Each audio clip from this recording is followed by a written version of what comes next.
Tonight, a look at something you might never see, might never even realize is happening. Our elderly living in nursing homes, many alone with no one visiting them. And our investigation found what can happen to these forgotten souls when no one is watching. They're left drugged and dying. It is a WFAA investigation by Charlotte Huffman. There's a secret some nursing homes don't want you to know. They often drug the elderly to sleep rather than hire enough staff to take care of them. They use powerful, potentially fatal drugs to do it. Drug them up so they'll shut up. Correct. There's even a term for it. They say take this lady to China. What does that mean? This can be any medication that will put a person to sleep. Drug them so they'll fall asleep. So they can go to sleep. So that they're easier to take care of? Yes. You are listening to an informant who works directly with nursing home residents. She says she's seen the drugging firsthand.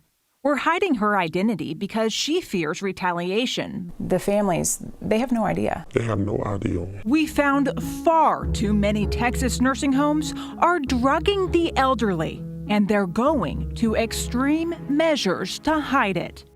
Call from extension 9. Let's start from the beginning. 7 months ago, I got a phone call. Please help me. Please, I'm begging you to help me. I'm really scared for my life. Please. They tried to drug me illegally today. I found it in my glasses. The caller asked I come quickly. It is 10 minutes to 3 p.m. I am at 301 South Houston Street, Kaufman, Texas, but it's called Kaufman Health Center. Hours later, I go inside the Kaufman Healthcare Center and find my way to room 104. That's where I meet May Vall, the woman behind that desperate call. Hi, May. I'm Charlotte. When I entered, the smell of urine was undeniable. How are you? May is here because she's too weak to get herself out of bed, so she wears diapers, requiring someone to clean her regularly. See those flies? No one has come around lately. So you've been lying in your pee and poop for how long today? Today, all day. But around here, she says, that's the norm. I thought when I got older, man, I was going to be a grandma sitting on the porch. Everything was going to be wonderful. It's not. And if you go into a nursing home, you're treated like a dog. Fed up with her care, she started complaining. She called her family and even the state. When the nursing home caught wind of that, May says a strange new blue and white pill began showing up with her meals. And I said, whoa, wait a minute. I said, what are these for? And she says, you're refusing to take these? I said, I don't know what they're for. Yeah, I'm going to refuse to take them. She then suspected staff was hiding the drug in her lemonade. She gave it and the pills to me and asked I go find out what they are. We sent May's lemonade to a lab for testing. May was right. The drink contained an anticonvulsant with sedative effects, the same drug she had refused to take. The feds recently busted the drug's manufacturer for giving lucrative kickbacks to nursing homes that prescribed it to sedate residents, a use not approved by the FDA.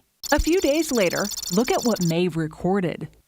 When you see the little beads flying around, they're still trying to illegally drug me. Days later, and still refusing to take the drug, the nursing home has May removed, citing increased agitation as the reason why. May's nursing home would not answer our questions, but did tell us each resident is treated individually and staff follows orders of the treating physicians. It's now September. May is in a new bed in a new nursing home. But once again, she's given a strange new pill. See that white one there? It's Risperdal, an antipsychotic. I said, what is this for? And she says, for your schizophrenia. I said, schizophrenia? I says, all of a sudden I've got another diagnosis? That's inappropriate. That's completely inappropriate. Inappropriate and dangerous, says Dr. Daniel Pearson. He spent a decade as a psychiatrist in nursing homes before becoming head of psychiatry at Methodist Hospital and says antipsychotics come with serious risks. That's exactly why the feds say they should only be used if you have one of 3 mental illnesses, the most common being schizophrenia. But if you're using it just to keep people quiet, that's putting them at risk of increased risk of cardiac death, increased risk of falling, breaking a hip. About 6 years ago, the feds noticed taxpayers were spending more on antipsychotics in nursing homes than any other class of drugs. Nursing home staff was using them to make their jobs easier and sedate difficult but not psychotic residents. Let me just say, sir, it's really a shame in this great country, as much money as we spend nursing home care. I agree that it's a shame, and I agree that we need to do better. Back then, Texas was among the worst offenders in the country. But since then, the state's nursing homes claim they've made great improvements. We found that may not be true. Many nursing homes have not stopped drugging residents like they may want you to believe. We found some have, however, figured out how to fly under the radar. How?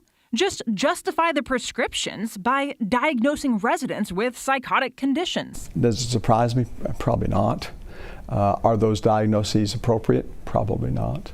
Our analysis of nursing home data discovered since that crackdown in 2012, schizophrenia in Texas nursing homes has skyrocketed, increasing 26%. But typically, schizophrenia develops in your early 20s, not later in life. What is the likelihood of somebody being diagnosed with schizophrenia at, say, the age of 70, 80 years old? Almost none. May was diagnosed with schizophrenia at the age of 68. The feds acknowledge our findings are unusual. The state had its own suspicions, too. Officials sent this 2016 memo to all nursing homes reminding them that intentional misdiagnoses are fraudulent and dangerous to residents. But the drugs are not the problem. The lack of staff is. About 70% of a nursing home's expenses are staffing. So if they can cut back on staffing, they can directly increase their profitability. Cut staff, save money, and drug unhappy residents to sleep. Hey, May. How you doing? We recently caught back up with May.